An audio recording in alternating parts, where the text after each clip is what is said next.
Well, good morning, good afternoon, good evening, everyone. I want to go ahead and get us started so we don't delay on the actual content of today's conversation, which is going to be fascinating.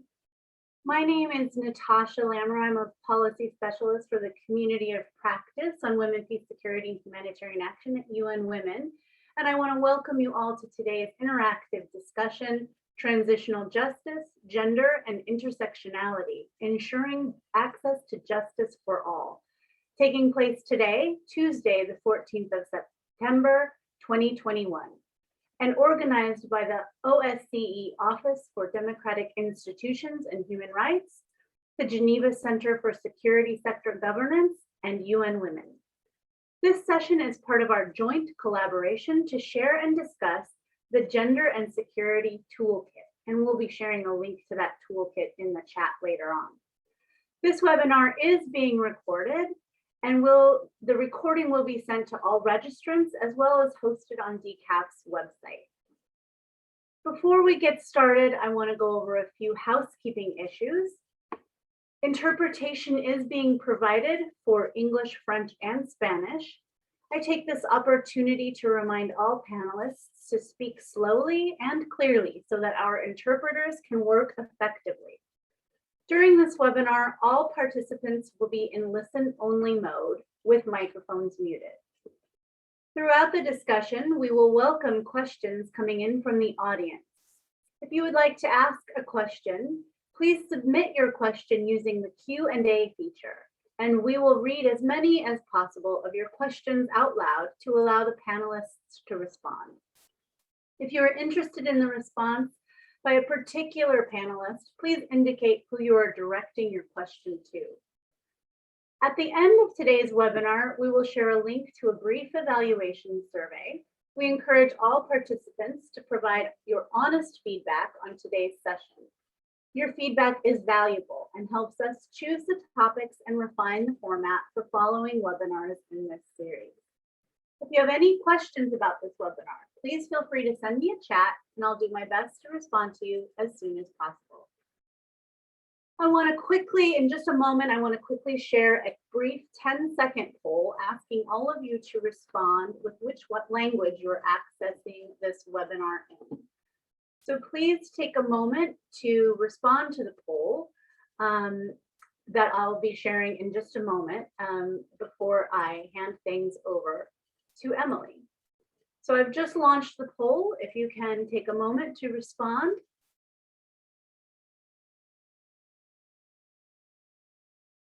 Fantastic. And in the meantime, I'd like to pass the floor to my colleague and friend, Emily Kenny, Policy Specialist on Transitional Justice with UN Women.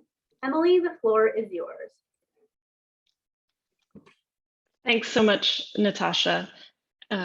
Apologies, I just lost my notes. Thanks, Natasha, and thank you, colleagues and many friends I see in the audience for joining us today for this webinar on transitional justice, gender, and intersectionality. I'm UN Women's Policy Specialist on Transitional Justice. I only want to take 2 minutes to welcome you to today's webinar because we have a really fantastic lineup of panelists. Intersectionality is a very important term for UN Women, and I know also to DCAF and OSCE ODIHR, which is why we included an intersectional approach in our Justice and Security Toolkit. We know that women and girls are not homogeneous, but intersectionality is also a very complex term, one that's really best understood when it's unpacked in a specific context. What is it like to be an Indigenous woman in Colombia trying to access a transitional justice process? What is it like to be a disabled Indigenous woman trying to access justice? Or an Indigenous woman in a rural area or an urban area? Each of these layers of intersectionality dramatically alters the types of challenges that a woman faces in accessing justice and the strategies and challenges that can be employed to overcome these barriers, or better yet, to remove the barriers altogether. For our panel today, we wanted to take a deeper dive into how specific forms of intersectional discrimination play out in a handful of transitional justice contexts to really give us the specificity that we need to understand the different and gendered justice needs, obstacles, and strategies for a population. Taking an intersectional approach is the only way to ensure that transitional justice processes respond to the complex realities of a population and to the specific gendered needs of women, girls, and LGBTI people.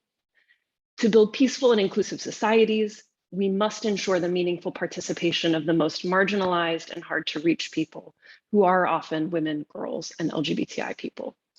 I'm really looking forward to hearing from our panelists, and will now hand over to our moderator, Eleanor, to introduce them. Eleanor is a senior lecturer in politics and international relations at Monash University in Australia, and she's also the author of the chapter of the toolkit on justice and gender. Eleanor, over to you. Thank you very much, Emily, for your introduction. And on behalf of our event co-hosts, it's my absolute pleasure to welcome everyone who has registered to join me in this conversation with a panel of experts on transitional justice, gender, and intersectionality. I would also like to take this opportunity to acknowledge the traditional custodians of the land on which I'm speaking, the Kulin Nation people. I pay my respects to their elders past, present, and emerging, and extend that respect to other Aboriginal, Torres Straits, and Indigenous communities who may be here today. Because of course, the topic of transitional justice, gender, and intersectionality continues to be of particular relevance to Australia, where I'm speaking from. As Natasha has mentioned, this webinar is one of a series grounded in the Gender and Security Toolkit, a set of resources jointly published by UN Women, OSCE, ODIHR, and DCAF last February. This March, translations of the entire toolkit were released in French, Spanish, and Arabic. The Gender and Security Toolkit offers guidance on how to promote gender equality within the security and justice sector, including through transitional justice processes, and how the security and justice sector can better contribute to gender equality in broader society, including the eradication of gender-based violence. It's of critical importance that transitional justice mechanisms, including prosecutions, truth commissions, reparations, and institutional reform, are inclusive of and responsive to the needs of diverse groups, if these mechanisms are to be effective and thereby meet their goals of securing justice, facilitating accountability, and/or promoting sustainable and inclusive peace. Oftentimes, however, women and girls face obstacles, as Emily has just mentioned, in accessing justice through such mechanisms, in part because they are also marginalized from meaningfully participating in the development, implementation, monitoring, and evaluation of these mechanisms. This is particularly the case if these women and girls also suffer other forms of inequality as a result of social structures based on class, ethnicity, religion, age, sexuality, ability status, residential status or location, for instance, or as a result of cultural factors which stigmatize survivors of specific crimes, such as conflict-related sexual violence. So, for example, women who are also poor from ethnic minority communities or who are disabled, displaced, or live in rural locations may be less able to access justice and less able to inform decisions about what justice needs there are and how they should be addressed. These intersections also inform experience during conflict and crisis, as well as subsequent engagement in justice processes. In other words, many marginalized groups often face unique and disproportionate forms of violence and other harms during conflict and crisis, and are subsequently less able to participate in transitional justice planning and programming, have their voices heard, or access justice.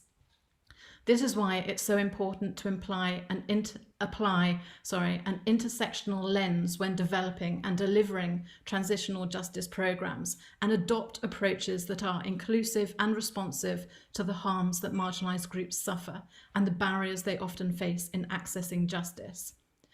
This webinar draws together experts across government, international organizations, and civil society working on different transitional justice mechanisms, from truth commissions to reparations to prosecutions, in different places including Syria, Colombia, Kosovo, and Mali, and with different stakeholder or marginalized groups, including women, children, and internally displaced persons.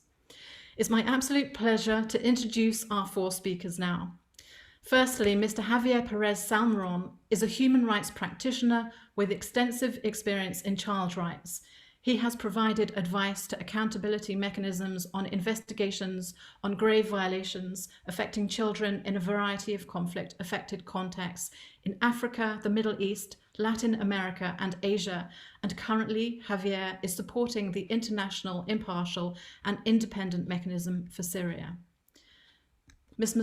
Marcella Sanchez is the Executive Director of Colombia Diversa, which is the most representative LGBT organization in the country. She has extensive experience in social research projects, political advocacy, and community mobilization. Ms. Rosafa Kilmendi is advisor to the Prime Minister of Kosovo on transitional justice and is the government spokesperson. She has 9 years of experience as a journalist with local and international media. Since 2011, she has worked on projects of the Global Fund, UNDP, and UN Women. Last year, she worked as a transitional justice policy analyst at UN Women in New York. She is author of several publications on missing persons and survivors of conflict-related sexual violence, and she studied management and information science as well as political science at the University of Pristina. And finally, Mr. Ali Goro is a professor of history and geography at the Lycée. He has a master's degree in history and archaeology from the University of Bamako and is studying for a second master's degree in human rights and the culture of peace at the Faculty of Administrative and Political Sciences in Bamako. He holds the position of Advocate for Awareness, Reconciliation and Communication at the Bamako Regional Office of Truth, Justice and Reconciliation Commission. Thank you very much, each of you, for being here. Today's discussion will be shaped around a series of questions to the panelists, exploring the barriers to transitional justice for marginalized groups, ways in which these barriers can be removed, and the consequences for justice and peace of doing so.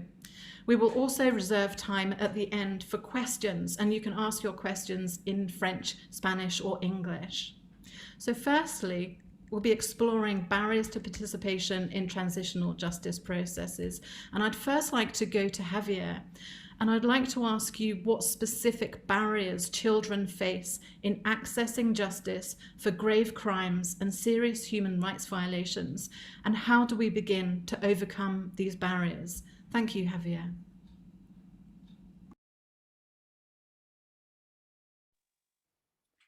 Muchas gracias, Eleonor. Muchas gracias a los organizadores por darme la oportunidad de participar en este panel con mis colegas de diversas organizaciones. Pues quisiera un poco responder a la pregunta desde mi experiencia como oficial de derechos humanos en comisiones de investigación internacionales y en otras misiones que he tenido enfocadas en contextos de conflicto armado y relacionadas con los derechos de los niños, ¿no? Un poco por responder a tu pregunta directamente sobre las barreras, me gustaría saltar una que considero que es un poco la barrera para mí, la más importante, una de las más importantes y que considero que es un poco también estructural, que es, en ese sentido, está relacionada con otro tipo de barreras que a lo mejor se van a mencionar más tarde o que también son de conocimiento de algunos de nosotros, y es esa barrera que tiene que ver con el enfoque que se le da a los crímenes contra niños y niñas, es decir, tiene que ver con la forma en cómo miramos los crímenes y violaciones de derechos de los niños, niñas y adolescentes, y tiene que ver con la forma en cómo miramos cómo les afectan a los niños, niñas y adolescentes ese tipo de violaciones o esos crímenes, ¿no? La barrera es esa barrera que está relacionada con la mirada, esa mirada que está basada en situar a los adultos en el centro, dejando a los niños, niñas y adolescentes un rol secundario, un rol satelital, ¿no? Y en ese sentido, cuando se habla de infancia, niños, niñas y adolescentes en situaciones de conflicto armado, esa mirada adulta, en la mayoría de los casos, es todavía, incluso tiene unos efectos todavía más perversos, ¿no? en los niños y niñas y adolescentes, porque les empuja a la periferia, les considera totalmente secundarios, ¿no?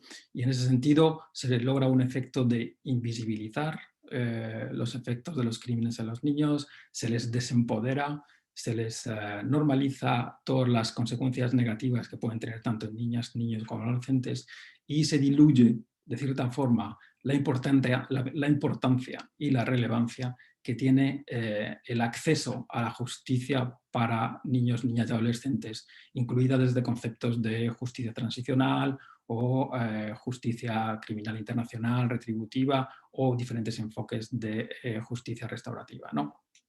Entonces, normalmente esa manera de mirar la relación entre los crímenes internacionales, los más serios crímenes internacionales, y cómo afectan a niños, niñas y adolescentes, normalmente pues, desde el punto de visión, donde el adulto es el centro, se caracteriza por definir a los niños de una forma vaga, con definiciones inexactas, ¿no? No se avanza un análisis detallado, ¿no? Que es un poco lo que estamos hablando hoy, donde entran en valor diferentes identidades, ¿no? En el tema de los niños, niñas, adolescentes, es ese análisis cruzado donde la identidad de la edad, de las diferentes edades, ¿no? Ya puede ser la preadolescencia, la adolescencia, incluso la transición a la juventud, se intercala con otras identidades, como puede ser el género, como puede ser el origen geográfico, los orígenes étnicos, y toda esa mezcla de análisis más complejo está totalmente absente de esta visión que pone al adulto en el centro del análisis, ¿no? Y esa es una de las grandes barreras que yo considero que son importantes y estructurales, ¿no? En ese sentido, pues como digo, lo que acontece a niños, niñas y adolescentes se entiende desde la experiencia de los adultos, ¿no? Con lo cual se relega a un segundo plano el entendimiento de las experiencias de niños, niñas y adolescentes desde su propia experiencia, ¿no? Y en ese sentido, por ejemplo, otro efecto que tiene esta forma de mirar es que todo lo que está relacionado con crímenes contra niños, niñas y adolescentes, a lo mejor se tiende a simplificar o a simbolizar con uno o dos crímenes, ¿no? Por ejemplo, cuando hablamos de niñas, hablamos inmediatamente de violencia sexual, y cuando hablamos de niños, hablamos inmediatamente de reclutamiento y uso, ¿no? Cuando si le ponemos un enfoque que está más centrado en la infancia, podríamos hablar del aspecto de todos los crímenes que podemos identificar o que podemos documentar. Todos estos crímenes tienen aspectos que tocan diferenciadamente y de otra forma a tanto niñas, niños como adolescentes, ¿no?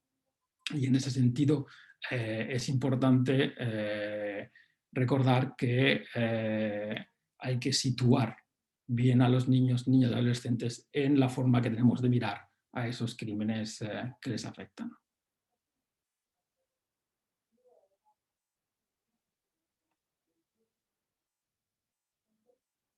Thank you very much, Javier. Some really excellent and important points about societal conceptions of children as denying them their agency and preventing access to justice. Thank you so much for beginning this important conversation.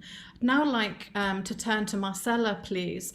I'd like to ask you what challenges are LGBTI people in Colombia facing in accessing transitional justice processes there, and whether or not these barriers might be different for the different types of processes that are available. So, for example, the truth-telling as opposed to reparations or criminal justice mechanisms. Thank you very much, Marcella. Gracias, Eleonor. Me quisiera referir a 3 barreras principales de acceso de lesbianas, gays, bisexuales y personas trans al sistema de justicia transicional. El primero, propiamente el ingreso, porque la discriminación no es considerada como un tema grave en las guerras o en los conflictos armados. Se suele pensar, digamos, en general, que se cometen tantos delitos atroces en la guerra que la discriminación tiende a ser secundaria. En segundo lugar, la propia desconfianza que tienen las víctimas en el sistema. Un sistema que ha mantenido, digamos, impunidad sobre temas de violencia sexual.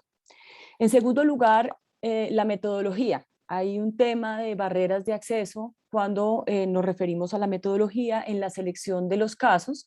Como ustedes pues se sabe, la justicia transicional no puede evaluar todos los casos, escoge algunos representativos. En el caso de Colombia, ha escogido el tema de el lugar donde ocurrieron los hechos y en segundo lugar unos delitos, digamos, significativos.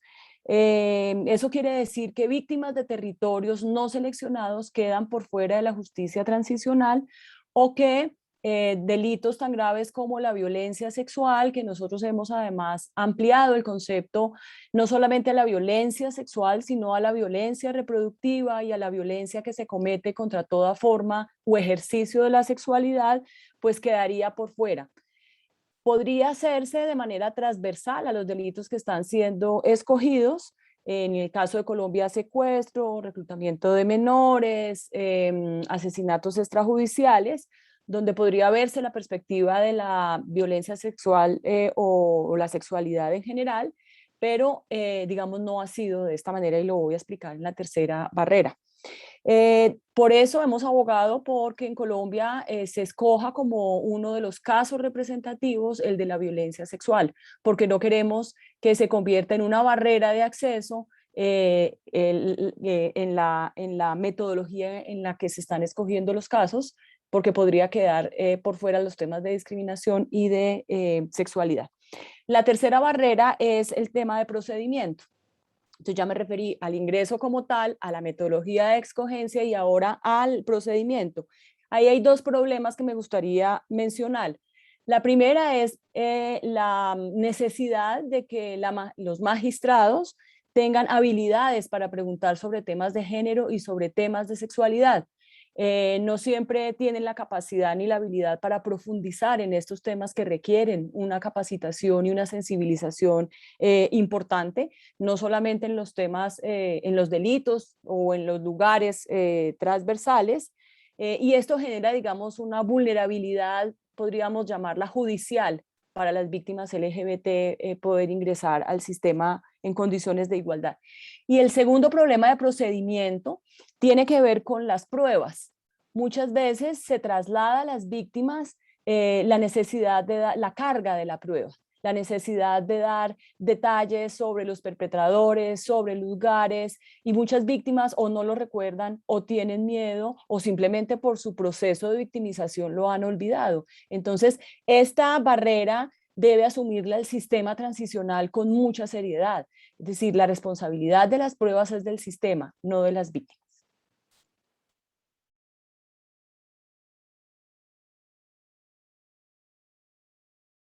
Thank you very much, Marcella. There are many barriers there. Thank you so much for detailing those. I'd now like to ask Ali, what challenges do female internally displaced persons or IDPs in Mali face in accessing the Truth, Justice and Reconciliation Commission, and whether or not these are different from the barriers faced by male IDPs? Thank you very much, Ali.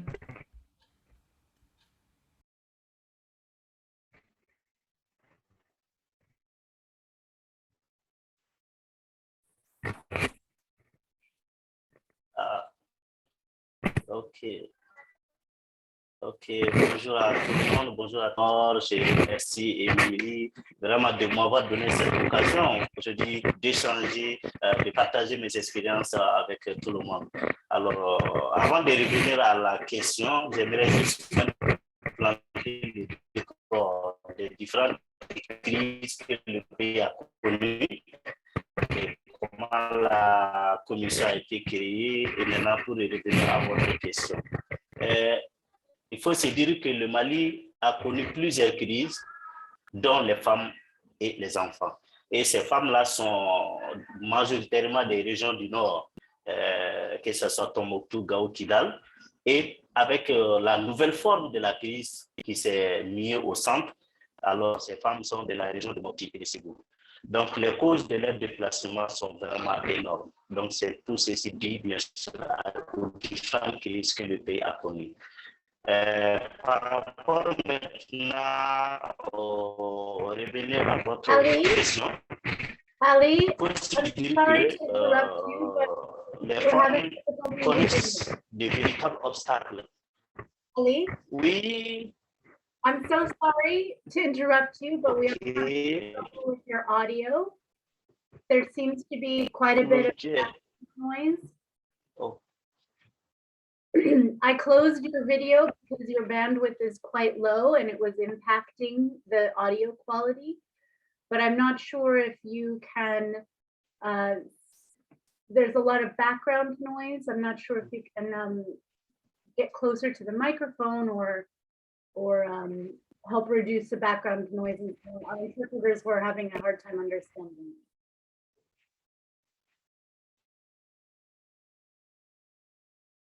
Shall you try again? d'accord. Ok, si vous me comprenez maintenant. Allô? Vous m'entendez maintenant? I think so. Thank you Est-ce very que vous much. m'entendez? C'est bon. Ok. Merci beaucoup. Merci bien alors.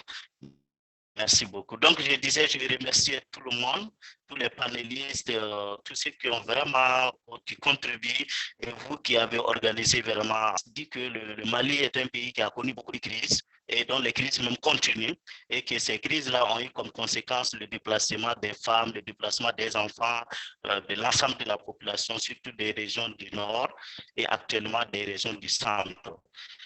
Donc, c'est suite à ces crises-là que la Commission, vu la situation de dégradation de la paix, que la Commission Justice et Réconciliation a été créée par ordonnance, alors le 15 janvier 2014. Alors, maintenant, les défis que les femmes rencontrent, alors parmi ces défis, j'allais mettre d'abord en avant les pesanteurs socioculturels et religieux. Alors, qu'est-ce qu'il faut comprendre par pesanteur socio-culturelle?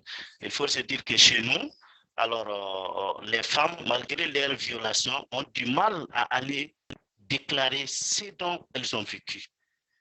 Et c'est là du fait que chez nous, alors, quand une femme fait ce témoignage, il y a des répercussions, en ce sens que la violation qu'elle a subie, en dénonçant ça de ses amis, hein, elle peut aussi se dire qu'en dénonçant, en parlant vraiment de la violation que j'ai subie, la société va essayer de me mettre de côté. Mon mari, qui est la personne adéquate pour me soutenir, peut dire que alors, ce que tu as subi, c'est des déshonneurs, tu as été souillé. Alors, la femme peut être vraiment victime de répudiation.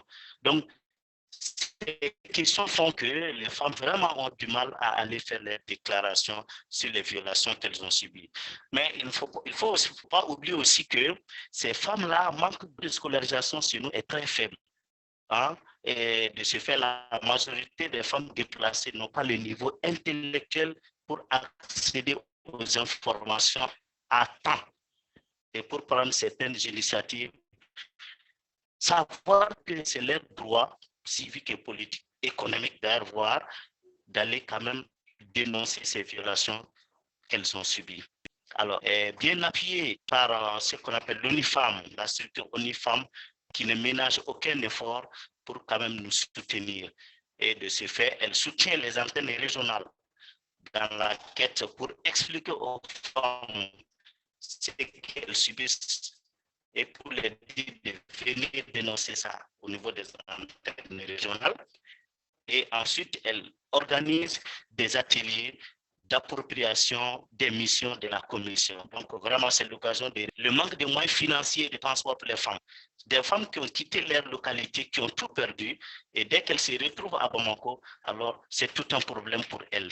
Et de ce fait, elles manquent de moyens financiers de transport pour les rejoindre les endroits parfois un peu éloignés des antennes régionales. Donc ça, c'est vraiment des défis aussi. N'oublions pas aussi que dans certaines localités, ces femmes, ces enfants vivent avec aussi les bourreaux. Donc ceux qui ont commis les crimes. Alors, le fait d'aller dénoncer ça, on peut passer au niveau des antennes pour ce bourreau, certaines vraiment ont du mal à se déplacer, donc la peur des représailles de ces bourreaux-là. Bon, hormis ces cas quand même, il faut se dire que beaucoup de femmes viennent à la CVGR et d'ailleurs, quand on prend les dispositions de la commission, il faut se dire que les femmes occupent une bonne partie de ces dispositions-là. Et là, il faut se dire quand même que ces femmes-là viennent, dénoncent, mais sans pour autant attaquer aux violations sexistes. Voyez, non. Donc, de ce fait, elles viennent, mais elles mettent devant d'autres violations. Vous comprenez? Donc, c'est des problèmes. Mais il faut aussi ajouter quand même qu'au Mali, il y a toujours une grande part, il y a une grande impunité qui est face aux violences sexuelles, en raison bien sûr des pesanteurs sociales, des socioculturelles, la faiblesse de la épreuve matérielle par bien sûr les victimes. Donc, tous ces obstacles font que les femmes ont du mal à rejoindre les antennes. Certes, elles viennent, mais celles qui viennent, c'est pour soumettre quand même des problèmes qui n'ont rien à voir avec des violations graves que nous voulons connaître, surtout les violations sexuelles, les violations, comme nous le disons, les violences sexuelles liées au conflit là. Donc, voilà les facteurs, les obstacles qui entravent quand même l'accès des femmes chez nous ici au niveau de la commission. Merci beaucoup. Merci.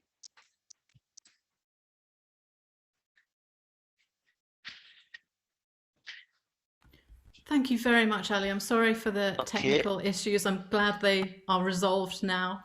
And thank you also for detailing the many barriers IDP women face in accessing transitional justice. And already there are some similarities, particularly with the barriers that Marcella raised with regard to LGBT people accessing transitional justice, and particularly the socio-cultural issues you mentioned, and fear seems to be a significant factor. Thank you very much. And Razafa, welcome. I'd like to ask you what challenges survivors of conflict-related sexual violence face in accessing reparations in Kosovo, and how these barriers might differ, if at all, across different victim survivor groups based on gender, age, location, or any other aspect of their identity. Thank you very much, Razafa. Thank you, Leonor. Well, the aftermath of conflicts are devastating in general, and for Kosovo as well. It took a lot of time for the families and society to move forward.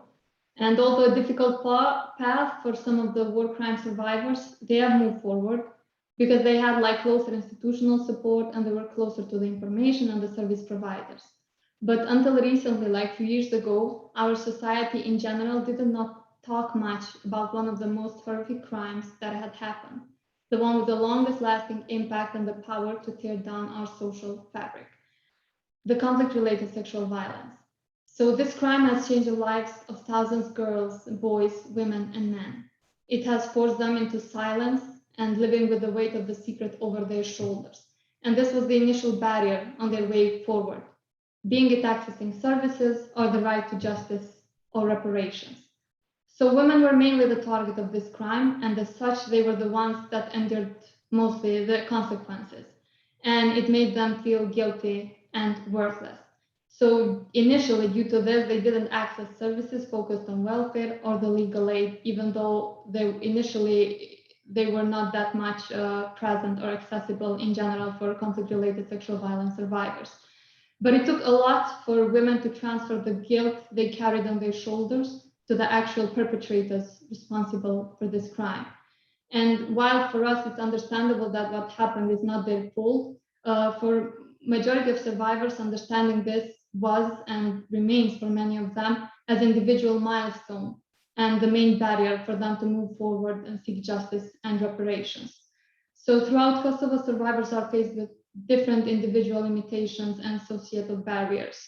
One of them is lack of confidence and independence. On what I mentioned above, for many of survivors, movement outside of their home was largely limited because of what happened to them. They chose, in a way, they were forced to choose some type of isolation in order to protect the secret of what had happened to them in 1998, 99. So they remained basically at their home or just visiting their close family or service providers where the services were close. And from the meetings we had with survivors, this was described as a triangle: their husband's house, parents' house, or service providers, mainly doctor. As I said, it was in short distances. So for majority that come from distant rural regions, they were not able to seek support and services further to the nearby physicians. Another barrier is their health. Because of the crime they endured, they suffered many health problems, physical or mental. And due to the stigma, mostly with the mental problems, they had to deal on their own with the trauma. So all of this has added to the existing structural barriers that are already there for women, adding to the isolation they were obliged to choose for many years, and for some still continues, unfortunately. And due to this, they were unable to pursue education, career, or any other type of personal development that would allow them to be dependent, and making it even more difficult for them to seek justice and their right as survivors of conflict-related sexual violence. And due to existing cultural norms, this remains even more difficult for the men to come forward.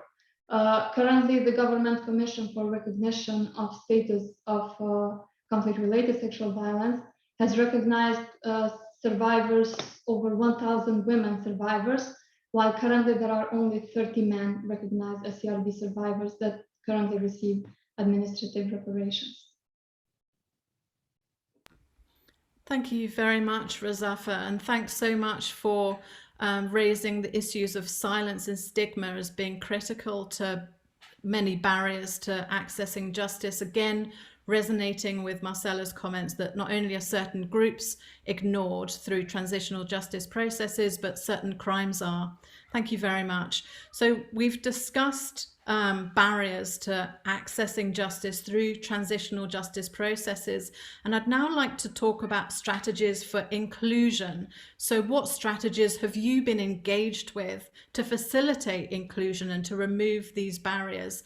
And I'd like to go first to you, Marcella, and ask what strategies your organization, Colombia Diversa, has advocated for to overcome the specific barriers you mentioned earlier with regard to LGBTI people accessing justice and transitional justice specifically in Colombia. Thank you. Bueno, en primer lugar, en Colombia, los grupos LGBT participamos y aportamos información en el momento en que se estaban definiendo los acuerdos de paz entre el gobierno y las guerrillas de las FARC, de manera tal que quedaran medidas específicas para reconocer a las víctimas LGBT del conflicto armado y también fueran reconocidas como constructoras de paz. A partir de ese reconocimiento, hemos presentado informes de victimización con casos tanto a la Comisión de la Verdad como a la Jurisdicción Especial para la Paz. Nos hemos preocupado en esos informes de tener una perspectiva interseccional, étnico, racial, por territorio, por edad, que pueda dar cuenta de la diversidad dentro de la diversidad. Es decir, no solamente somos lesbianas, gays, bisexuales y trans, sino que tenemos experiencias de vida muy distintas de acuerdo a otros, digamos, intersecciones. En tercer lugar, hemos acompañado a las víctimas en su proceso de representación, en conversar sobre las expectativas que tienen de reparación, las expectativas de justicia, en poder conversar con ellas el alcance de la justicia en estos procesos, en que puedan conocer el sistema al cual se están enfrentando y también en demandar del Estado medidas de seguridad porque el conflicto en Colombia pues sigue, digamos, activo en algunas regiones del país y estas víctimas siguen teniendo problemas de seguridad. En cuarto lugar, y me parece muy importante esta parte, es la alianza con organizaciones de mujeres y con el movimiento feminista para, primero, promover una discusión pública sobre la necesidad de un caso nacional de violencia sexual, violencia reproductiva y otras violencias asociadas al ejercicio de la sexualidad. En segundo lugar, para entender o ampliar el marco de interpretación de la categoría de género, a que no sea concebida como un asunto biológico tal como se ha debatido en el marco del Estatuto de Roma. En tercer lugar, a usar la resolución 1325 de Naciones Unidas como una herramienta importante para discutir la participación de las mujeres en los temas de seguridad, incluidas las mujeres lesbianas, bisexuales y las mujeres trans, y hacer, digamos, incidencia para que haya un plan nacional frente a la resolución 1325, en hacerle seguimiento a las medidas de género y de reconocimiento de las víctimas LGBT que tiene el acuerdo de paz y que está en cabeza del gobierno nacional ejecutarlas y desarrollarlas. Nosotros le hacemos seguimiento para ver el nivel de cumplimiento del Estado colombiano frente a al acuerdo de paz. Y finalmente, hemos hecho también conversaciones técnicas con el sistema, porque el tema de la inclusión de las personas LGBT pues tiene unos debates técnicos y unos desafíos, como decía anteriormente, procedimentales, metodológicos, que implican, digamos, conversar con la magistratura, con los magistrados y magistradas, con comisionados de la verdad sobre este tema. Entonces hemos acompañado técnicamente la inclusión de una categoría que para nosotros es importante, que es la violencia por prejuicio, que me permitiré desarrollar en el tercer momento de conversación, y poder entonces traducir esas discusiones técnicas, esas discusiones teóricas también en las disposiciones técnicas y jurídicas necesarias para incluirlas. Thank you very much, Marcella. There's many excellent recommendations and steps that you've taken in Colombia. I'd love to hear more about the alliances with different civil society groups, especially women's organizations and feminist groups. I think that's a fantastic idea. Thank you. Javier, what strategies have you used to overcome the barriers you mentioned at the start of this discussion that children face in accessing justice? Thank you, Javier.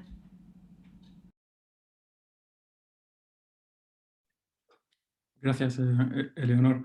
Me voy a referir un poco a dos experiencias que están relacionadas con el conflicto armado en el contexto de Siria.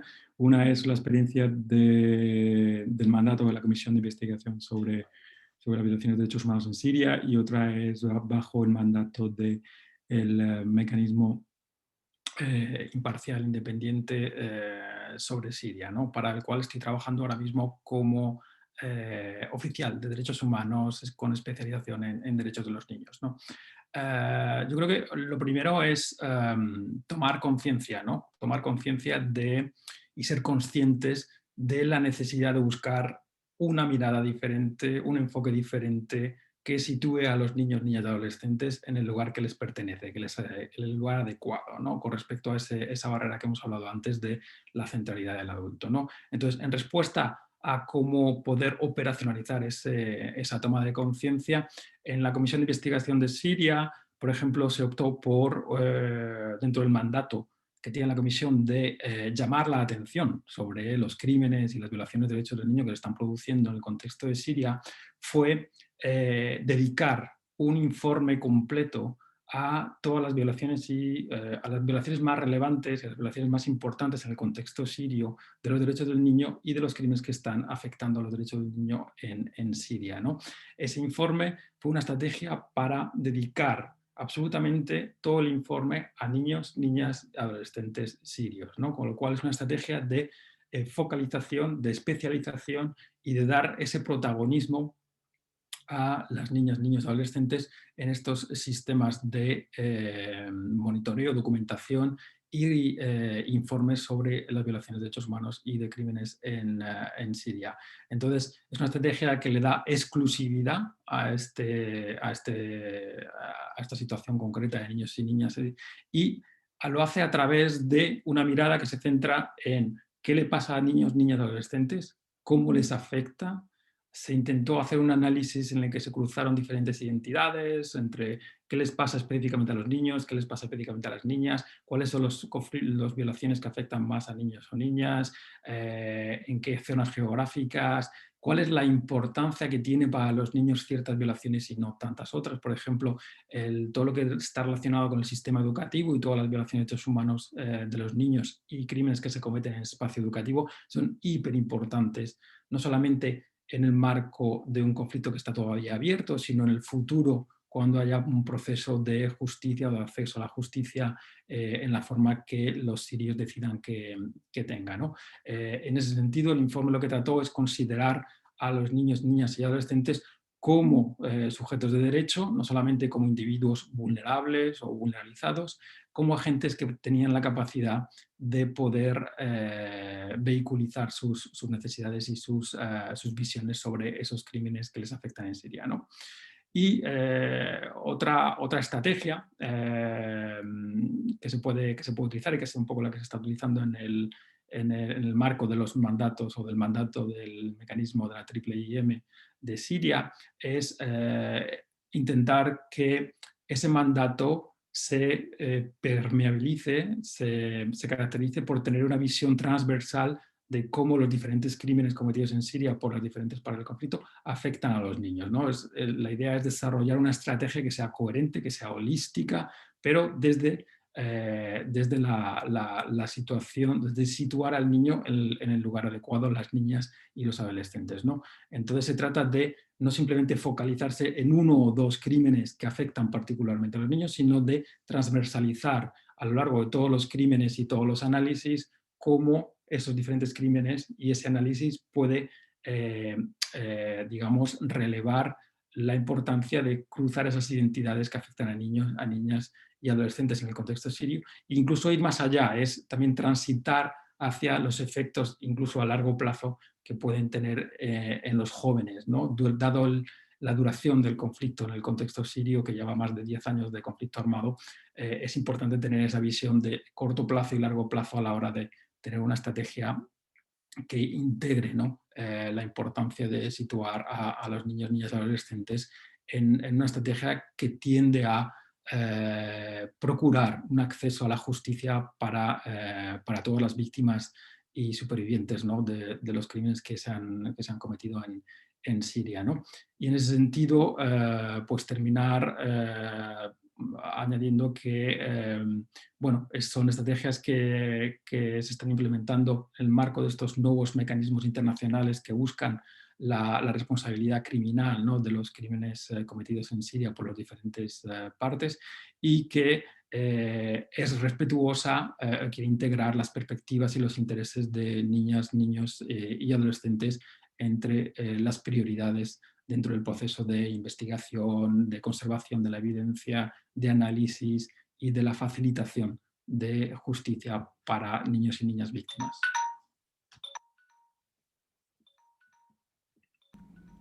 Thank you very much, Javier, for all those strategies, for detailing all the strategies that you're undertaking. I think in the first instance, it's critical, as you say, to recognize that there needs to be change, and also to recognize that children and other victims or survivors of war crimes aren't simply victims, but they are agents of change, and so therefore should be engaged in developing the types of transitional justice that they should have access to, or at least informing decisions. Thank you so much, Javier. Razafa, I'd like to turn to you now and ask what strategies have been used in Kosovo to ensure access to reparations for survivors of conflict-related sexual violence. Thank you very much, Razafa.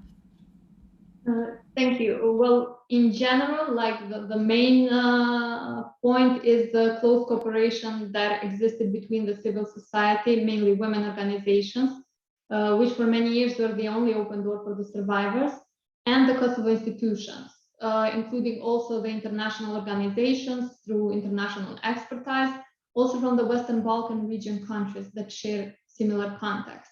This has helped a lot to design processes that are survivor-centered and help them secure legal recognition and redress, and also enable them to access reparations. And throughout these processes, the main important element was engaging with the survivors themselves and making their needs and demands heard through the women organizations. Because due to existing stigma, survivors could not come forward, go to institutions and make their voices heard. Therefore, women organizations were included since the initial stages of designing the current existing reparation process. This has enhanced a lot the capacity of individual survivors of sexual violence, but also victim associations and civil society organizations to influence in the design, and also currently on the current implementation of these processes.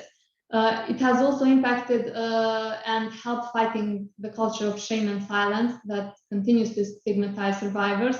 And because this has also impacted the collective way that the society sees this crime. So in direct engagement with the survivors, we managed in a way the expectations and also increased the meaningfulness and symbolic reparations. This has led to a reparation process that is survivor-centered and is tailored around the needs of survivors, but also had in mind since the beginning the Kosovo context they live in, taking into account the barriers they face, being it the stigma in the family or the community, or also the weak economic status due to the barriers we mentioned initially that didn't allow the survivors to have individual development, pursue education or career. And one of the main steps that helped was keeping the administrative reparation process separate from the criminal justice processes. Because the process was designed in a way to ensure anonymity of survivors due to the stigma from family and society. So since the process started, there was a specific design included, and there were different MOUs and laws and regulations drafted in order to ensure that this process is only for the recognition of status of survivors as such, making them access the administrative reparation, but these files will not be shared with the criminal justice, which would then in a way reveal their identity and include them in other processes which they are not yet ready to seek criminal justice. So the Kosovo Assembly approved the law in March 2014 that gave legal recognition to the victims, and then the Government Commission was established in 2018 with strong support from UN Women. So this has helped us to have a process that includes a lot of international expertise and has helped the process since the beginning to cross some of the existing barriers or lack of knowledge due to a very new process for the society and institutions. For the purpose of supporting the work of Commission and for the application process, as I mentioned initially, 4 women NGOs specialized on the issue of survivors have been authorized to support the work of Commission and also support the survivors to apply. And they cover different regions of Kosovo, and they were also included different offices and departments of Ministry of Social Welfare working throughout Kosovo. So having in mind the barriers of movement that survivors face, this has served that the services go closer to the survivors and included different organizations and offices to ensure that the survivors that could not go in distances or come to the capital to have different ways and channels to apply for the reparation and seek their rights. So far, over 1,500 applications were received. Around 1,000 applications were accepted, and their status of CRV survivors was recognized. Among them, as I mentioned before, it's over 30 men.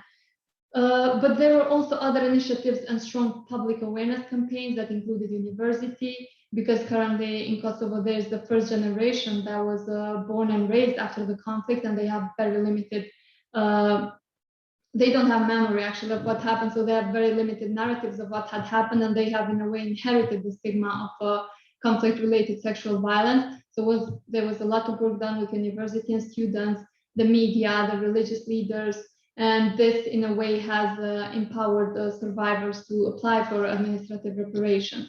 Also, we have some survivors that have gone in public, and this has empowered also other survivors because this has helped to fight the stigma they face in society and also allow them to advocate for justice for the crimes they endured themselves, but also raise the voice for other survivors that still remain silent. Currently, the Prime Minister's Office and Ministry of Justice are working on a transitional justice strategy for Kosovo, the first one ever, and we are in the initial stage of the process. But based on the successful work and existing practice of engaging survivors through the channels they choose in their safe environments and through trusted partners for them, we are planning a wide consultation process that will feed this process. So the drafting of strategy initially, but also ensure survivor-centered approach in upcoming years when the strategy will be implemented. Thank you very much. Thanks especially for emphasizing the importance of taking a survivor-centered approach, which of course an intersectional lens can help us do. Thank you very much for that point, especially. Ali, what strategies has the Mali's Truth, Justice and Reconciliation Commission used to overcome the specific barriers faced by IDP women in accessing the Commission? If you'd like to share your reflections. Thank you very much, Ali.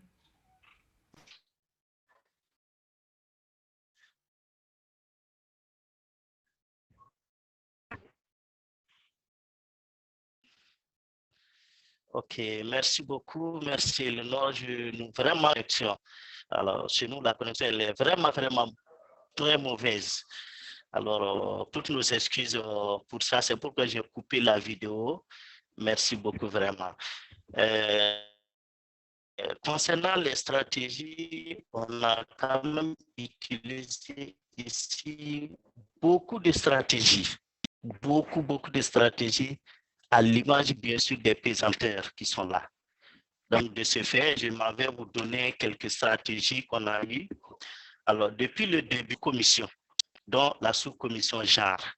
Alors, cette sous-commission est créée pour vraiment mieux se focaliser sur la prise en compte des femmes et des enfants, des personnes vulnérables dans le processus de justice transitionnelle et surtout quand même pour les personnes déplacées.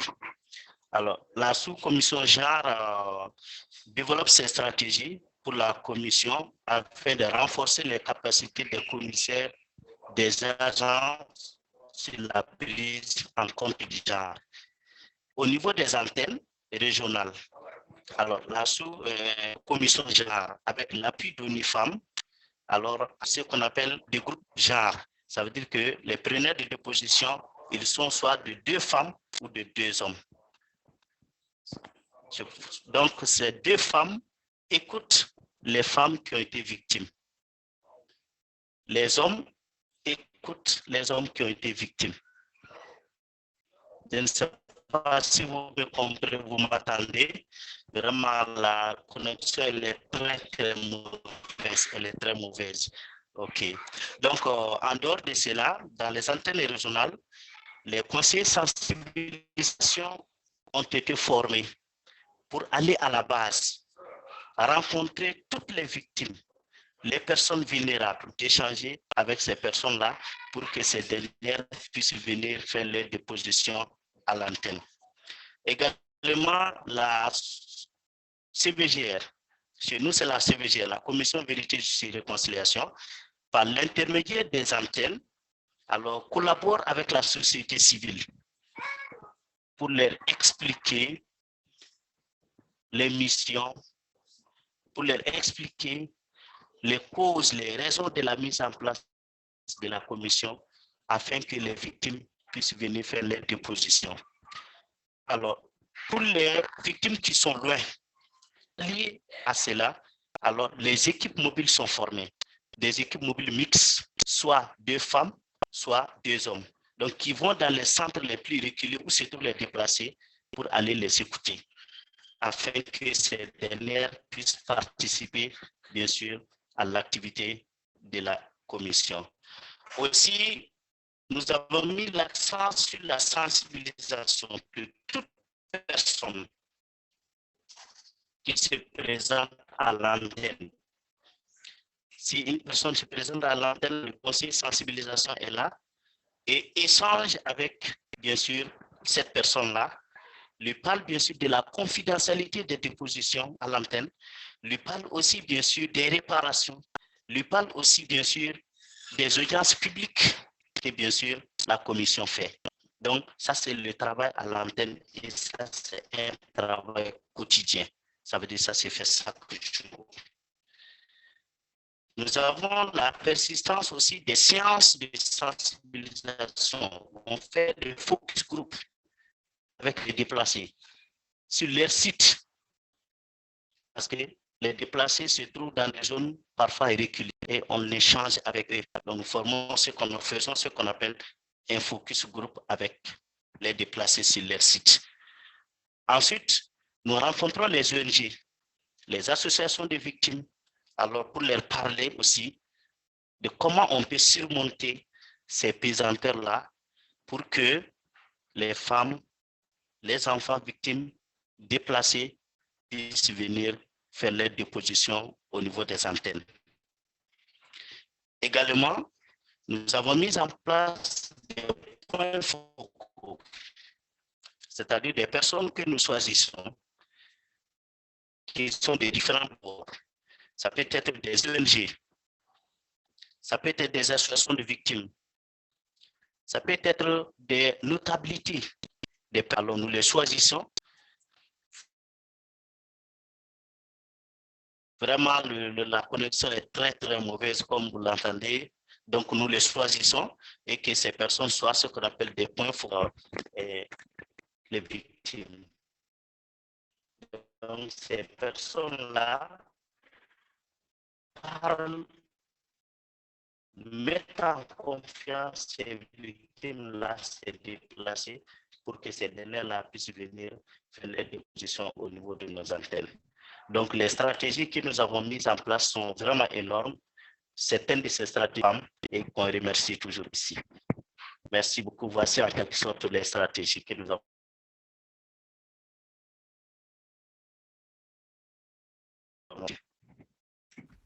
Thank you very much, Ali. I'm so sorry again that the connection is not so good, but we did catch many of your excellent points about the importance of awareness raising, outreach, building alliances, and of course these have been mentioned by many of the other speakers as well. And I thought your mobile teams example was particularly good and effective in reaching out to those who might otherwise not be able to access justice. And it would be good to hear later, should it arise in any of the questions, about how those mobile teams can be resilient to limited resources or perhaps the restrictions imposed by the COVID-19 pandemic. But all of you have raised such excellent strategies that you've employed or you are employing in different contexts. And it's very interesting to see that there are similarities across each, again, in terms of outreach, research, monitoring, advocacy, lobbying, and building alliances. So thank you all very much. And now the final topic, before we open the floor, I'd like to hear from you about the consequences of these strategies or the impact of inclusion, not just on the survivors themselves, but on the transitional justice processes or broader efforts to either build or sustain peace. And Razafa, I'd like to ask you first how reparations may have changed the lives of survivors of conflict-related sexual violence in Kosovo, and whether there have been any other effects of the reparations, such as a change in the way society regards this crime and its survivors. And I know you spoke a lot about ways in which the stigma attached to such crimes previously is now beginning to be lifted, enabling more people to access justice. So if you'd like to elaborate on your previous comments or answer those questions, that would be wonderful. Thank you, Razafa.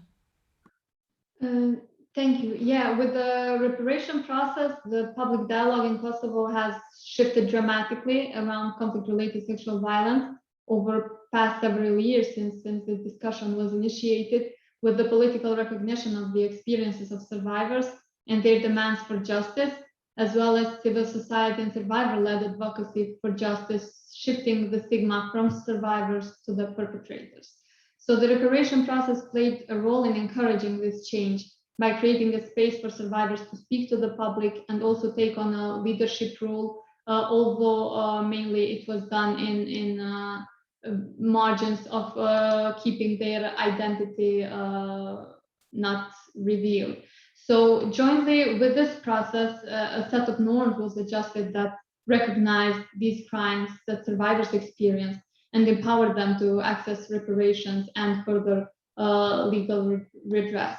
So reparations in this context not only did justice to the victims, but have also contributed to reestablish essential systems of norms that will decrease the impunity and not blame and shame the survivors, which, as we discussed, was the main barrier for survivors to move forward. According to the interviews and meetings we had with the survivors, impacts on individual survivors included different transformative changes in form of increased independence, autonomy, improved familiar relations, and general well-being, because to a certain level, this has increased their financial stability and independence, but mostly has helped them with a feeling of shame and guilt, which, as they say in their own words, have been carrying in their shoulders for so long, and it became heavy. So they needed this recognition in a way to pass this heavy weight on the shoulders of perpetrators. So the reparations have demonstrated to survivors also that the institutions care about their well-being and they support their demands for justice, which enhance survivors' confidence in the reparation process and their willingness to participate. This is especially due to the lack of criminal justice and court proceedings on CRSV in Kosovo, because until this year, no one was successfully charged for conflict-related sexual violence as a war crime in Kosovo. So this symbolic recognition has impacted in an individual level for survivors, but also for the society, mainly shifting the guilt from the survivors to perpetrators and recognizing sexual violence as a war crime and a weapon of war. Thank you very much, Razafa. Some fantastic comments about the impact there. Thank you. And now, Ali, how has the participation of IDP women in Mali's Truth, Justice and Reconciliation Commission contributed to the preliminary findings of the Commission and more broadly to peace building in Mali? Thank you, Ali. I hope you can hear me okay.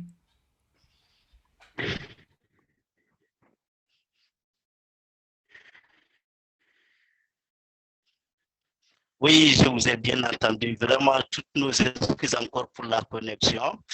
Dieu merci, les stratégies que nous avons mises en place, ces stratégies ont porté des fruits.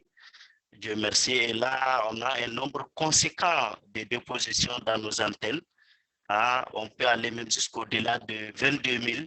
Et ces dépositions, on va dire, sont quand même à mettre au compte de ces stratégies que les sensibilisations se sont accrues. Nous faisons toutes des sensibilisations pour que vraiment ces déplacés-là puissent participer à ce qu'on appelle à la justice, bien sûr, au mécanisme. Donc, nous pouvons dire que ne se sentent pas exclus. Non, loin de là, elles ont été associées dans le processus et grâce bien sûr aussi aux activités d'ONIFEM qui continuent même des ateliers et nous venons d'une activité quand même des partenaires surtout donc ONIFEM, nous venons d'une activité à Mopti pour la participation des femmes leaders au porter haut le flambeau auprès des victimes afin qu'elles puissent participer à la justice. Donc, elles ne se sentent pas considérées, elles ne se considèrent pas comme exclues, bien, mais il y a quand même des obstacles en raison de leur vulnérabilité et que ces obstacles-là, nous travaillons toujours pour que ces obstacles puissent être surmontés afin que les dépositions puissent encore continuer et avoir un nombre conséquent de les 22 000 que j'ai dit pour avoir au-delà même de cela. Vraiment, comme je l'ai dit, la connexion étant, sinon nous avons pas mal de stratégies, oui, et ça veut dire quand même mettre tout temps en place avec l'aide des partenaires, quand même, et d'ailleurs même un projet de politique de réparation est en cours, qui a été validé au Conseil des ministres.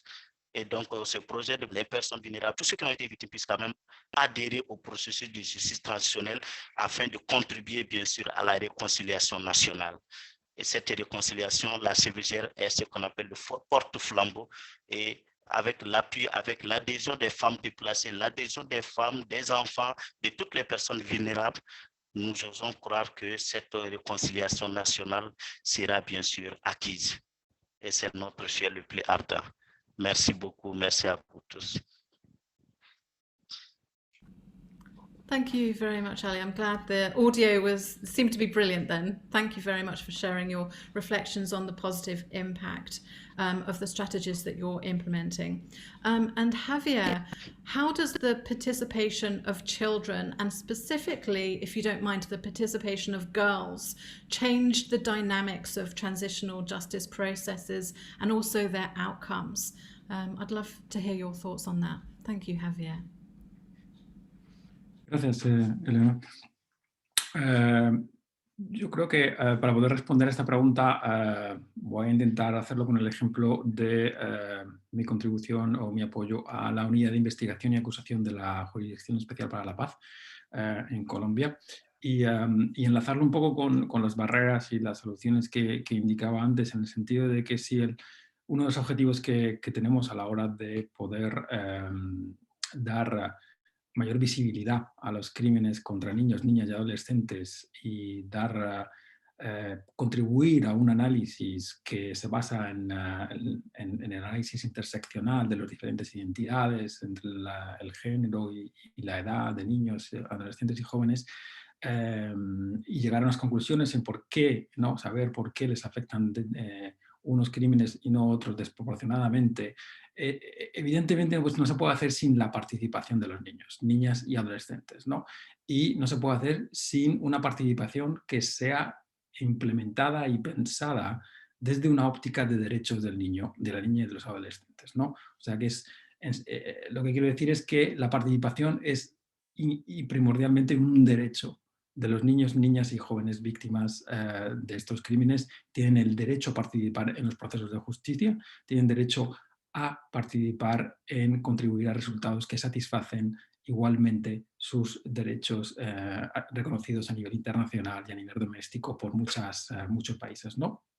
Y en ese sentido, en la experiencia de Colombia, podría citar cómo la unidad de investigación y acusación interactuó y proporcionó un espacio de participación a jóvenes que habían sido víctimas de crímenes en Colombia, tanto jóvenes, tanto niñas como niños, tanto mujeres como hombres, y eso proporcionó un proceso de interacción donde se escuchó las voces de estos jóvenes, se les proporcionó el espacio para poder capturar sus percepciones, sus visiones, sus preocupaciones y se les dio también el espacio para influenciar, ¿no? Porque, como digo, ese derecho a participar no es simplemente dar un espacio para escuchar y hablar, sino que es dar la oportunidad para que se pueda influir en los procesos de diseño, ¿no? De la justicia transicional, ¿no? Y todo esto tiene que ocurrir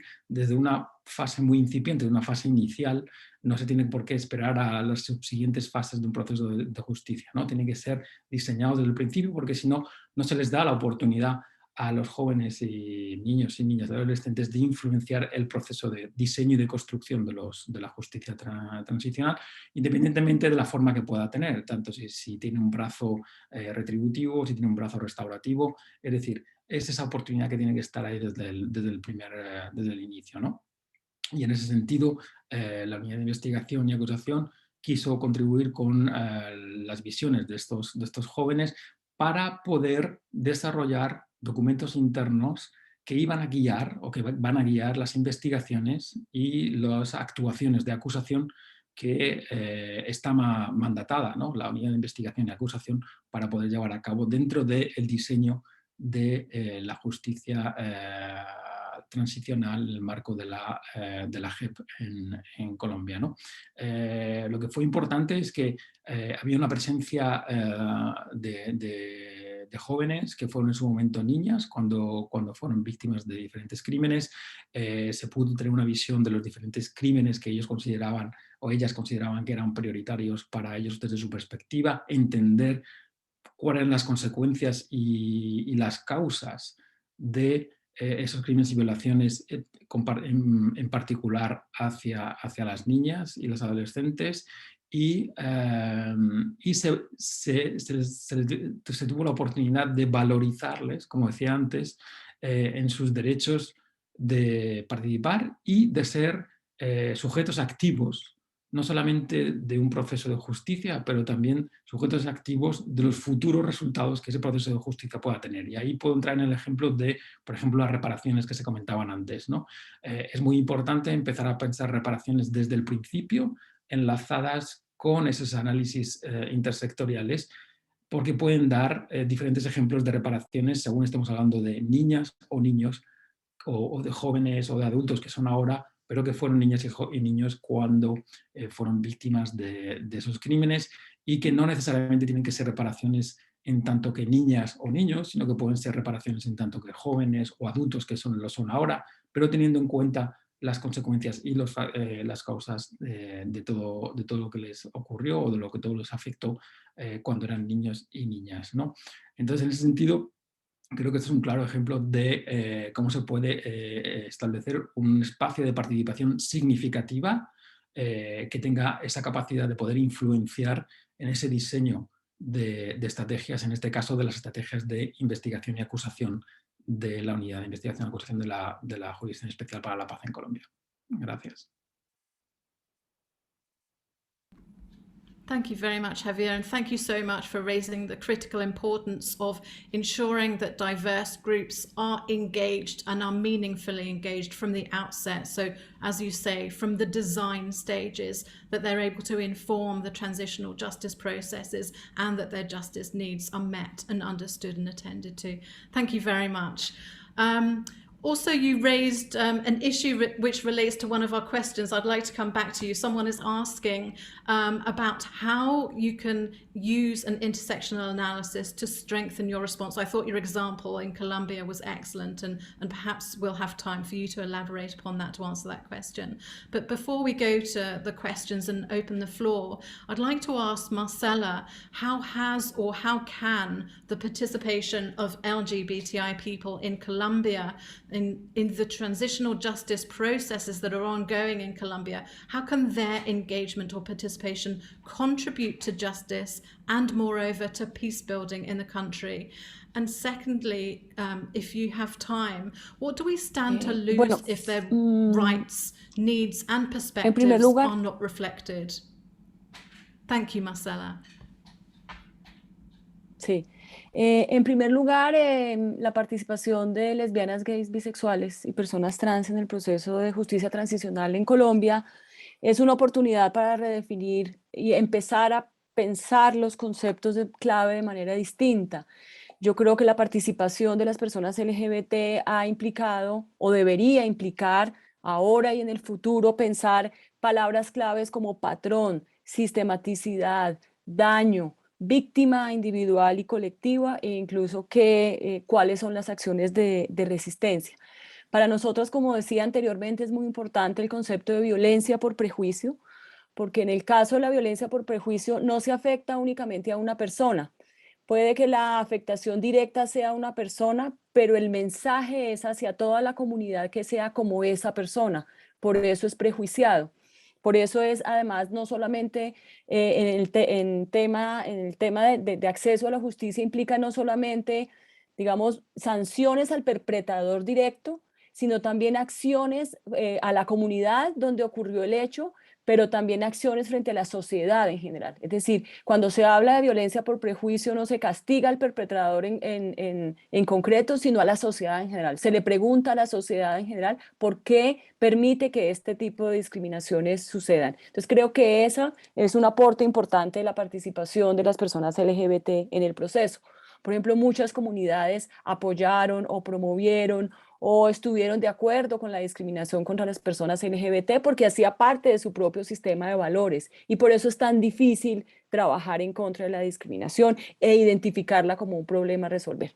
En segundo lugar, creo, el tema de la interseccionalidad, incluso para responder la pregunta que nos hacían en el chat, es un tema que la interseccionalidad no es algo dado. Que haya personas LGBT en el proceso no quiere decir que el proceso ya respeta la diversidad o que ya es interseccional en sí mismo. Yo creo que eso incluso es casi una falsa inclusión. Que haya personas LGBT ya cumplimos, podemos poner check list a que ya está hecho el proceso de interseccionalidad y no, debemos diseñar un proceso metodológico, unos indicadores, como decía Javier, escuchar las voces de los participantes para ver qué tienen para aportar al proceso, implica preguntar, innovar, no es un hecho dado, es un hecho por descubrir, incluso si ya hay personas, por ejemplo, LGBT participando del proceso. Y finalmente creo que es importante, así como es un problema, reconocer que la discriminación es grave, porque está muy naturalizada y normalizada, es importante reconocer que la no discriminación es crucial para la construcción de paz, que realmente debemos pensar cómo no discriminar es un aporte sustancial a la paz sostenible y cómo no discriminar realmente hace parte de los valores ciudadanos que en el caso de Colombia y de cualquier sociedad del mundo debe pensar si quiere, digamos, construir un proceso de paz sostenible. Creo que esa oportunidad la brinda la participación de las personas LGBT y de las mujeres en el proceso de construcción de paz en Colombia.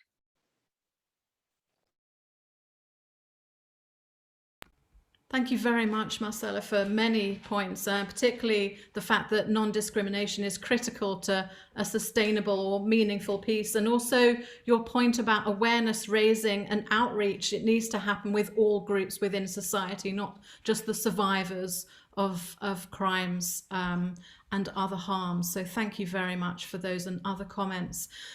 We're now going to open the floor, so please share your questions in the Q&A if you haven't already. There's one question that I'd like to pose, which I've hinted at. Marcella has kindly helped us respond to that. If any of the speakers, and perhaps I'll first go to Javier, if you don't mind, you know, can possibly elaborate further on the example you were talking about in Colombia. If you can elaborate on how you used or applied an intersectional analysis in strengthening a response to the challenges in parallel with a gender-sensitive approach. It's a complex question and we don't have a long time to discuss it, but any thoughts or recommendations or strategies that you can share would be wonderful, Javier. Thank you. Sí, Leonor. Por ejemplo, para elaborar un poco más en el ejemplo que he dado sobre Colombia, ¿no? Sobre la relación, la inclusión de la participación de jóvenes en el proceso de desarrollo de documentos internos, ¿no? De investigación y acusación. Si uno promueve un análisis interseccional, por ejemplo, en este caso, entre género y los diferentes grupos de edades, va a poder escuchar diferentes formas de los diferentes grupos de edades de niños y niñas, ¿no? Por ejemplo, un grupo de niñas adolescentes podrá vehiculizar diferentes sensibilidades y diferentes preocupaciones que un grupo de niños o de jóvenes adultos, por ejemplo, con respecto a qué tipo de reparaciones esperan que un mecanismo de justicia transicional pueda otorgarles para dar justicia, ¿no?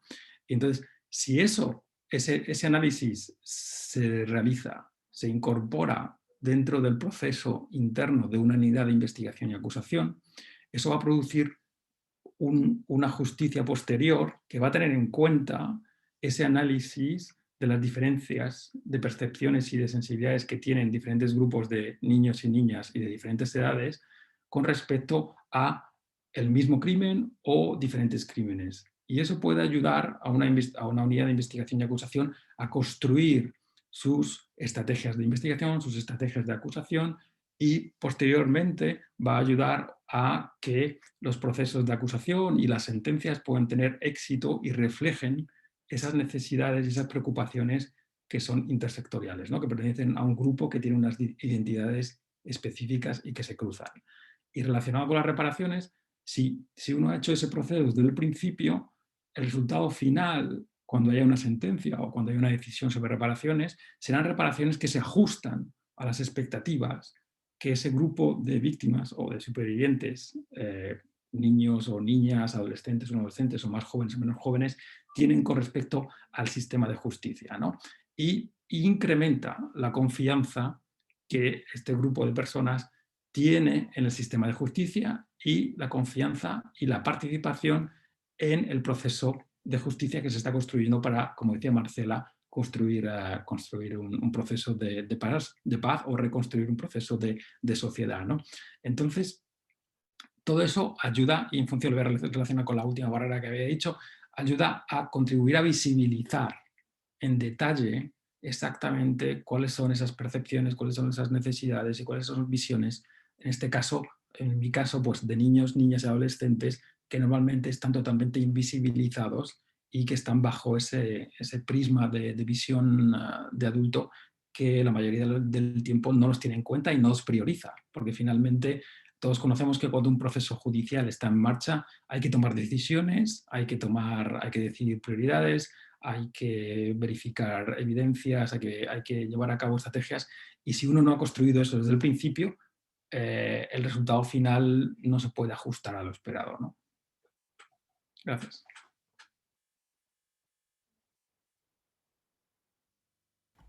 Thank you very much, Javier. We've also got a question directly for Ali, if you can hear me okay.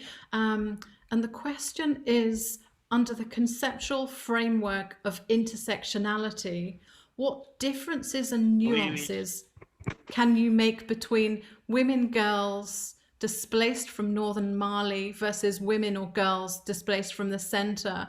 And the question is really trying to explore the fact that IDPs in Mali are not a homogenous group. So if you can share your reflections on how you recognized and responded to the differences within the IDP community of women and girls, that would be wonderful, Ali. Thank you.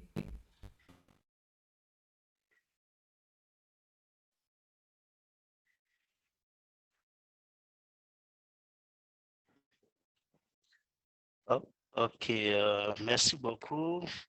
Bon, pratiquement, nous, la sensibilisation concernant tous les déplacés, pas question de différence entre les déplacés du nord, les déplacés du centre ou les déplacés, non. Tous les déplacés, pour nous, c'est des victimes et c'est des personnes qu'il faut sensibiliser pour que ces dernières puissent quand même venir faire leur déposition, ces dernières puissent participer au processus de justice transitionnelle, ces dernières puissent contribuer aussi pour que le processus puisse aboutir à bon port. L'activité, c'est très simple, il n'y a pas une différenciation entre les déplacés, non. Comme je l'ai dit, au nord. Et ce sont d'abord les femmes du nord qui ont subi les violations avant que la crise ne se délocalise au centre. Et lorsqu'elle est venue au centre, il faut se dire que là aussi, les femmes, les enfants ont été touchés. Et toutes ces femmes se sont retrouvées dans les grandes villes, dans les centres régionaux, pour quand même trouver, comme on le dit, un abri. Alors, nous, notre travail, nous ne faisons aucune différence avec qui que ce soit, venant de quelle région que ce soit. Donc, notre sensibilisation se pointe, se dirige à toutes les femmes déplacées des régions. Et ces femmes-là, comme on l'a dit, il y a quand même beaucoup d'obstacles. Les femmes déplacées du Nord, d'une manière générale, se retrouvent dans certains cadres. Par exemple, elles ont des regroupements. Et pour accéder à ces femmes, donc nous passons par ces regroupements-là. Les femmes déplacées du centre aussi ont des regroupements qui les concernent. Et pour accéder à ces femmes, nous passons aussi par ces regroupements. Mais ce qui est intéressant, c'est que nous ne créons pas de différenciation de déplacés, tous comme des déplacés, afin que ces femmes participe bien sûr pleinement au processus de justice, pleinement bien sûr à la stratégie de réconciliation nationale, pleinement pour que le Mali puisse sortir de ces crises cycliques dans lesquelles quand même le pays s'est retrouvé.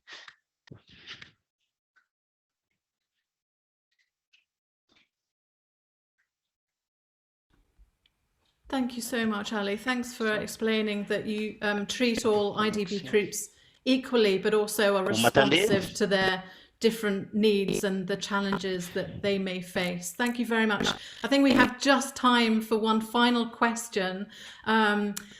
Thanks to everyone from this questioner.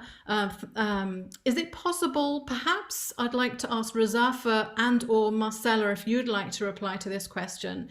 Is it possible for one or more of the panelists to share an example or experience or an observation on incorporating the intersection between race and ethnicity, whether Indigenous persons or local ethnic, tribal, clan or racialized groups, and the survivor groups they work with or have worked with? Would either you, Marcella or Rosanna, like to reply to this, please?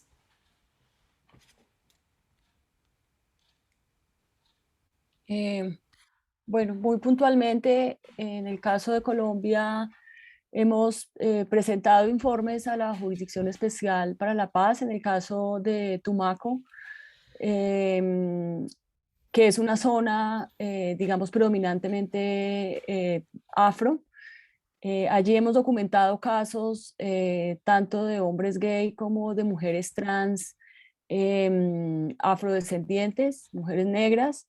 Y ha sido interesante, digamos, entender cómo se potencializan las discriminaciones cuando se trata de la sexualidad y los significados de la sexualidad negra y afrodescendiente, y cómo es tan difícil para estas comunidades entender la diversidad sexual, entender que ser hombre, gay, negro, está haciendo una afrenta no solamente a la masculinidad tradicional, sino también al ser hombre, negro, ser afrodescendiente.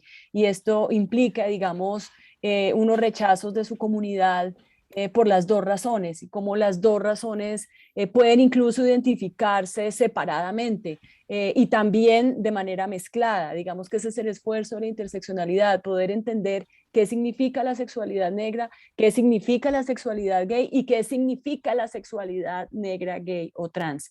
Y hemos hecho ese análisis interseccional de la mano de las propias víctimas y sobrevivientes, y ha sido interesante entender, digamos, cómo los significados que adquiere la victimización, las formas de la sexualización de los cuerpos negros y afrodescendientes, los significados de las resistencias y las formas en que actuó regionalmente potenciado, digamos, el conflicto por estas razones en estas zonas específicas.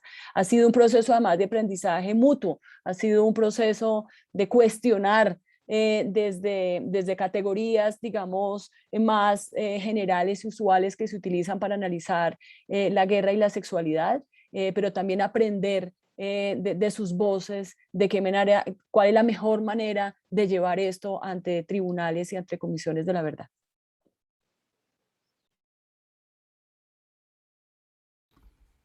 Thank you very much, Marcella. Razafa, would you like to share any final comments on that question, or either of, well, the first question?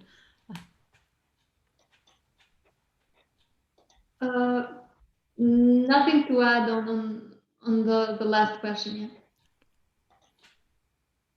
Thank you so much. Would any of our panelists like to make any final word before I just make a couple of closing statements?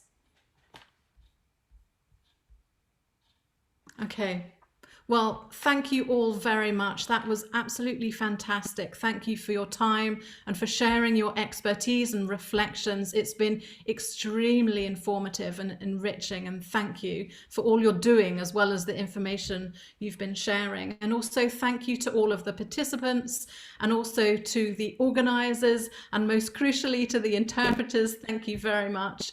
And I'd just like to reiterate that what we've been doing is exploring why an intersectional lens is so important to transitional justice and to reaching its overarching aims of facilitating justice, accountability, and achieving sustainable peace, as many of you have mentioned. And we've also explored the consequences of employing an intersectional lens, both to transitional justice and to peace building. So thank you all very much. And on behalf of everyone present, thanks, good evening, good afternoon, or good morning, and goodbye.